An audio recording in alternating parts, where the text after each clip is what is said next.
ঋদ্ধি আর কখনোই মা হতে পারবে না, এটাই দেখা গেল গৃহপ্রবেশ ধারাবাহিকের আজকের পর্বে। চলুন দর্শকবৃন্দরা আজ জেনে নেই গৃহপ্রবেশ ধারাবাহিকের আজকের পর্বে কি হয়েছে। আপনাদের কাছে অনুরোধ থাকবে ভিডিওটির শুরুতেই একটি লাইক দিয়ে নেবেন। যারা এই ধারাবাহিকটির প্রতিদিনের আপডেট পেতে চান তারা অবশ্যই আমার চ্যানেলটি সাবস্ক্রাইব করে নিন।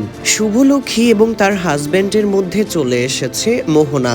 মোহনা চলে আসার পর থেকেই শুভলক্ষ্মী তার নিজের সংসার বাঁচানো নিয়ে চিন্তায় এবং টেনশনে ডুবে রয়েছে। এদিকে পরিবারের কার কি হচ্ছে সেদিকে খেয়ালই রাখতে পারছে না শুভলক্ষ্মী। এদিকে কোনো এক কারণে ঋদ্ধির প্রথম বাচ্চাটি নষ্ট হয়ে যায় এবং সে যে আর কখনোই মা হতে পারবে না এরকম একটি শঙ্কায় পড়ে যায় ঋদ্ধি।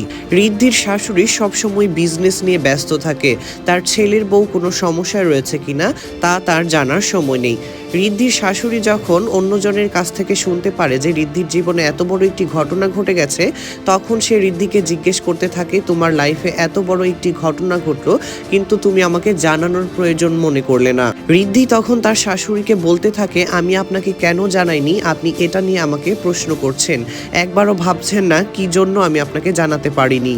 এরপর ঋদ্ধি সেখানে অনেকটা কষ্ট পেয়ে ওখান থেকে চলে যায় এবং পরে শুভলক্ষ্মী ঋদ্ধির শাশুড়িকে বলতে থাকে যে আমারই ভুল হয়েছে, আমি অনেক দিন ধরেই পরিবারের খেয়াল রাখতে পারছি না, আমি আমার নিজের সমস্যা নিয়ে এতটাই ব্যস্ত রয়েছি যে পরিবারের কার কি হচ্ছে তা আমি দেখার সুযোগ পাচ্ছি না। তো দর্শক বন্ধুরা, কেমন লাগলো আজকের পর্ব অবশ্যই কমেন্ট করে জানাবেন।